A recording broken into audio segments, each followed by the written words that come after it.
Almost can't see your breath. 48 degrees and partly cloudy in downtown Seattle. I'm Lisa Brooks. Subscribe to us wherever you get your podcasts. KIRO Radio 97.3 FM with Tom and Curly now on your drive home. From the Carter Subaru Studios, this is the G and Ursula Show with G. Scott and Ursula Reutin. Ain't no party like a G and Ursula party because a G and Ursula party don't stop. Especially on a Friday. Can you tell? We both antsy. We apologize in advance. This show is about to get off the rails. Miley Katie's coming in next. She's going to explain to us why you do want mold on your food and the ideal amount of time to spend on a first date. But those things are not related. Oh. No mold on your food on that first date. Oh, no. Okay. Making sure. We'll also have your texts and words to live by at around 11:47. Let's get on with our favorite part of the week. Ask me anything. Hey, I'm on vacation every single day because I love my occupation. Hey, I'm on vacation. If you don't like your life, then you should go and change it. Yeah, every week we bring in one of our listeners to represent the occupation of the week. These are jobs that all of us want to learn just a little bit more about. They let us know if it's okay to ask them anything. Today, it's a garbage man or woman from somewhere. Our guest today is a garbage man for waste management down there in Auburn, and he's also the mascot for the back-to-back champion Seattle Seawolves rugby team, Nic Greer. What's up, man? Man, I'm good. How's it going? Good. Nick, now, in order for the interview to start, you have to say the magic words of ask me anything. Ask me anything. Hey! So first things first. Yeah. Are you called a garbage man? Yeah, man. Is it solid waste Yeah. specialist? Sanitation engineer. There you go. Make it sound more fancy. But no, yeah, garbage man. You're famous, man. Shane Inglesby says from Seattle, they say like they miss you Yeah, over there. yeah. Okay, let's get to it, man. What made you become a garbage man? Honestly, I got out of my last job, and I needed a job. My buddy's sister worked for waste management. He's like, hey, my sister can get you on. And I went down there, got a job, and that was 14 years ago. Man, I love it. I mean, as much as a lot of people say they don't like it, man, I love it. Why do you love it?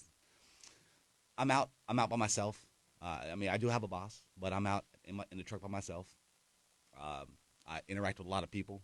When I was in Seattle, I just recently transferred to Auburn almost a year ago. It'll be a year in April. But I was in Seattle for 13.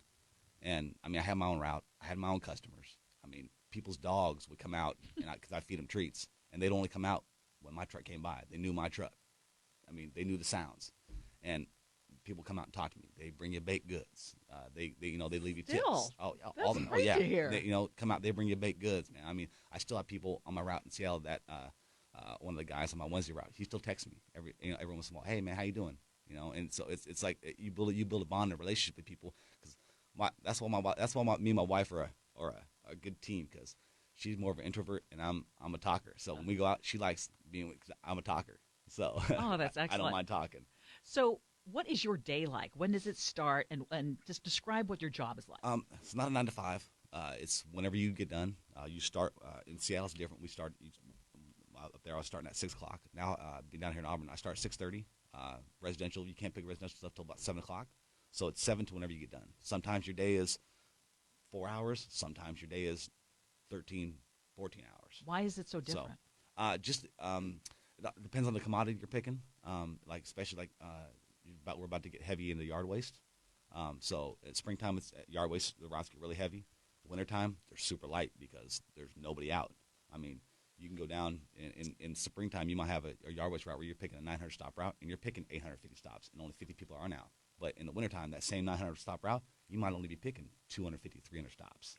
That is the voice of Nic Greer, Waste Management down in Auburn down there. And by the way, Texas, 98973. If you have questions for Nick, go ahead and ask away. Oh, I got so many. Let me ask you this. You mentioned the baked goods and the treats and everything. So let's just say that I start doing that from here on out. I start giving you guys brownies and everything. Well, what do I get in return?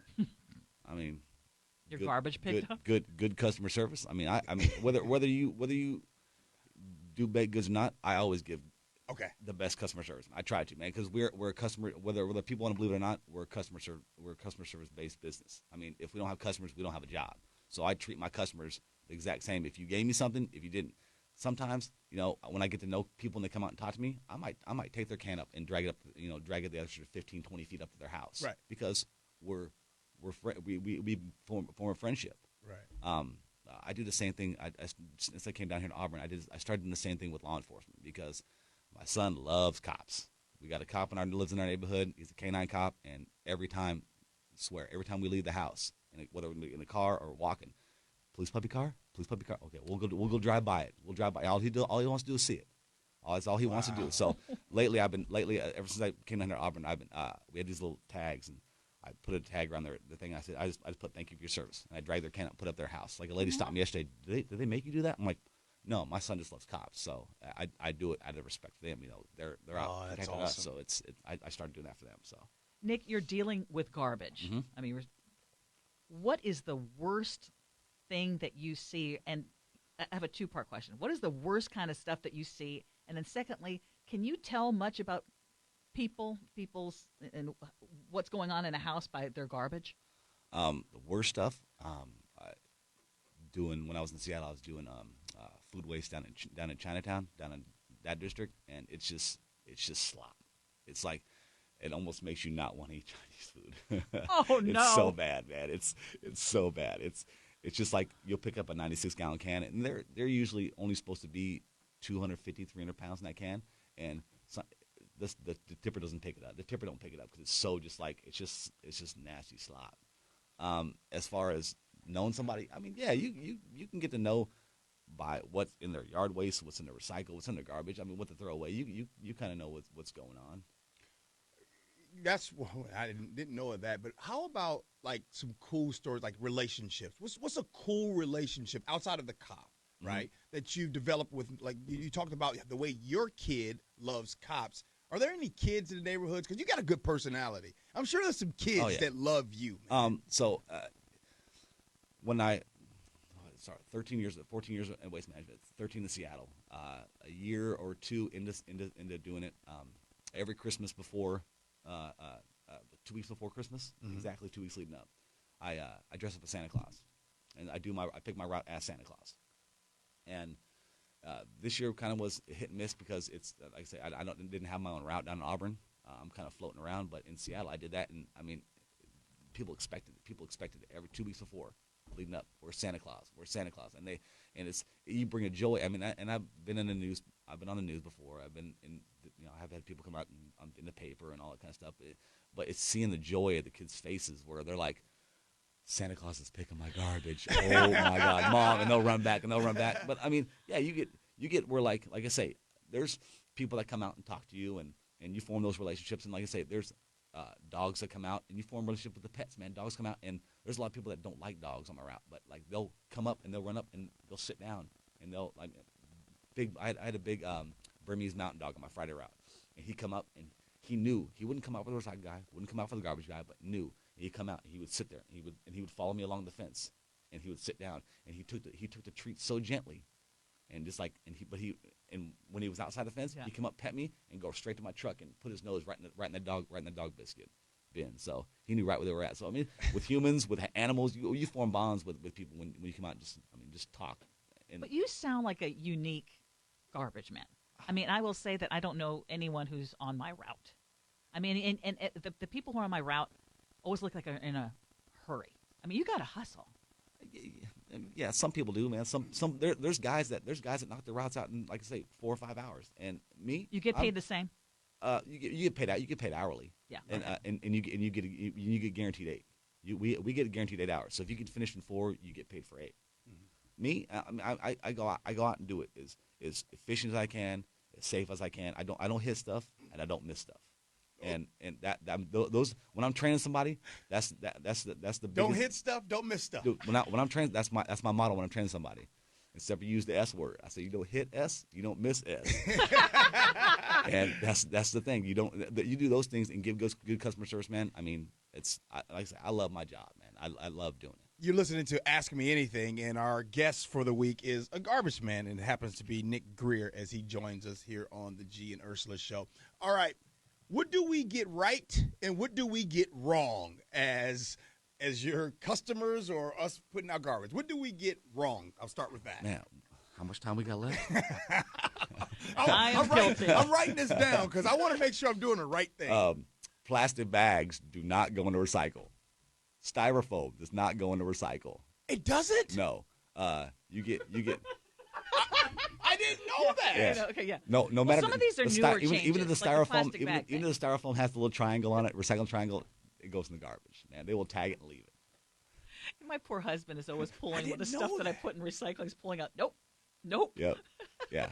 So how much time is spent doing that? Like fixing our education. mistakes? I mean, it's just educating the customer. When we, like I said, we have little tags that have stuff on there that tells you what can go in and whatnot, and you just it's like training. It's just like training somebody. And you're new, people don't know, and sometimes there's the language barrier, but it's all about just communication with that person. So we try to be as thorough as we can, writing stuff on the tag, like what goes in and what doesn't. Sometimes the recycling guys will take the styrofoam if it's on top. They'll take it out. They'll dump them in, put the styrofoam back in, and just tag the styrofoam. And be like, hey, this does not go in there. This goes in the garbage. Yeah. It's all about just education. There's a text from the 253. Garbage man, how can customers make your job easier, or what do you appreciate from your customers to assist you in your job? So I went from being in Seattle. You get in and out of the truck every day, every stop. You got a 900 stop. You're getting in and out. You got to drag the can to the front of the bin. But now where I'm at in Auburn, it's automated. So you got the little claw that comes out, and grabs it. The biggest thing for me right now, and I never did it until I started down here in Auburn. Set your cans. If they have an automated truck, set your cans, space them out, put space in between, because we have to go. You think it's hard getting out and grabbing the thing. Now you have these little finger pinchers that you have to like. It's almost like it's almost like playing that operation game where you got to go through and pick the rubber band out without hitting the side. Right. If you go in there, you got to pick that. Now you got to fit that finger between those two cans and pull it out without knocking that can over. Because there's been plenty of times that I have smashed that recycle can and it goes flying. My bad. So let me ask then: do you have the handle out towards the curb or the lid out so it swings up away from the curb? Yeah. The lid swings back towards your house. Okay. Yeah. Opening towards the front of the street. Because if the other way, then we dump it, and then when we try to bring it back out, the stuff gets caught in the lid and it flings it everywhere. I just want to apologize to you and to all the garbage men listening. I'm being serious. Every time I take my lady to, I thought I was putting it close together to be neat and uniform. No. And man, you get up in spots. That in your plastic bag. you get up in spots like up in Lakeland Hills in Auburn, and you got so many houses, and they put them like right next to each other, and it's like I'll take it, I'll dump it, and I'll drive it to the with in my fingers, and I'll drive it to the other side of the driveway and drop it down to kind of say, hey, this is what you do. okay. So you talked about one of the benefits is that you get paid for 8 hours, whether you work 4 hours or 8 hours. What are some of the other benefits? If someone's listening to this right now and thinking, hey, I'm ready for a career move, what would some of the other things be that would attract someone to this kind of career? The biggest thing I would say is, I say a lot of people text me before I came here, tell everybody how hard the job is. It's not easy. It's not easy to do this job. You have to have the will strength and like body. Not you have to be in good shape, but you got to be in shape to do it, man. I mean, especially like in Seattle, you getting in and out of your truck, but like that takes a big toll on your body, like the bouncing around and all that kind of stuff, and the lifting the cans and whatnot. It tears your body up, man. We have a lot of people with shoulder injuries, knee injuries, getting in and out. It's a tear in your body. So I mean, you have to be somewhat in like shape to kind of do it. So, Nic, I'm going to ask you about your other job in a second, but before then, I don't want to ask you personally, but in the line of work with garbage man, garbage woman, what's the money? And I'm not asking your money. I'm asking what's the pay range ish. It all depends what company. Mm-hmm. We're all under different contracts. Okay. But I mean, you make. I used to want to be a garbage man, so I'm just also. Well, I read. So as I was doing a little bit of research, I mean, I read that someone was saying there was in the range of 6 figures, even in some cases. Oh yeah, there's guys. It all depends on how fast you work too. Like you say, the guys who who working 4 hours, they're not making a lot of money. I mean, we're still making good money. We're over 30 an hour. But if you're working 4 hours, you only get paid your guaranteed date. But there's some guys that are slow, aren't the fastest, that are slow and aren't the fastest guys, and they're making 120, 130, 140. Oh. So you don't get Wait, it pays to go slow? So okay. So for an example, I hear what you're saying. So there's one person going slow, making 120. And there's one person that's going fast, maybe they haven't started as long, and maybe they're making 70 or 60 or 70. Shouldn't there be some kind of incentive to the person to really finish fast? It's not so much that they're slow. Or maybe have a bigger or more complicated route? Yeah, it all depends on like I say. There's routes like so down here in Auburn. There's routes that are 450 stops, but you're on Enumclaw where your stops are like one stop here, so it takes you a lot longer. And then you're up in Lakeland Hills where there's a guy there. His actual name is Guy. His route's like 1,500 stops. He's like 1,500 stops in one day. But all his stops are bang, bang, bang, bang, bang, bang, bang, bang, right one right after another. 1,500 stops? Okay, I'm about to start giving y'all some cupcakes or something. 360 says, "Can women be garbage men?" Never saw a woman garbage man before. It's not. There's not there. It's probably not too many. It's fair and far between, but yeah, man, we have. There's a lady we have down in Auburn right now, Bev. She's been there for a while. Shout out to Bev. Yeah. They're few and far between. Like I say, man, it's not just women, but guys too, man. Like when I was up in Seattle, you understand how many people would come up to me and they would see me get out of the truck, work a toggle switch to lift the can up. So that's all you do is toggle switch, lifts it up, dumps it, put it down, and they come up and they go, "That's all you got to do." That's all you gotta do is toggle switch, man. We're hiring all the time. Come on down, man. But it's they don't pay us to. Anybody can learn how to. Like right now, I work with a joystick. It's almost like playing one of those little claw games. Yeah. Anybody can teach how to do that. They pay us to drive. They pay us to get through and not hit stuff. And it's, especially like in Seattle, they pay you not to hit stuff. It's tight up there. And there's streets where you got like 2-3 inches on each side of your truck and you can't hit nothing. And it's just they pay us to drive and not to pick up cans. We got 1 minute, and before you go, I got to ask you, man. I found out that you are a mascot for the Seattle Seawolves. Shout out to the Seawolves, back-to-back rugby champions. Tell us about that. Man, I hit the guy up. There was a Facebook posting looking for front office people. Never been a mascot before. I sent the owner. The owner reached out to me before the very first season in 2018. And I sent him my video of me being Santa Claus on the news. Here's my resume, and he said, "Sure, come on in if you want to do it." So, and I've been doing it ever since, man. It's great. They won the first year, and then got it the second year, and man, it's great, man. And it's the opening home game this Saturday. So I think it's on CBS Sports Network. So, Nic Greer, man. Shout out to everybody down in Auburn, everybody in Waste Management Seattle, man. Love you guys, dude. You are loved for sure. Shout out to my wife she's the glue, keeps everything I together, man. was about to say, you better shout your wife out. She's the glue that holds us together, man, and my boy Jack, dude. They watching right now. Thanks a lot, Nick. Coming up next, Ursula. We got a guest. We got Miley Katie coming in here to talk about the importance of mold on your burger. We do that next. It's the G and Ursula Show.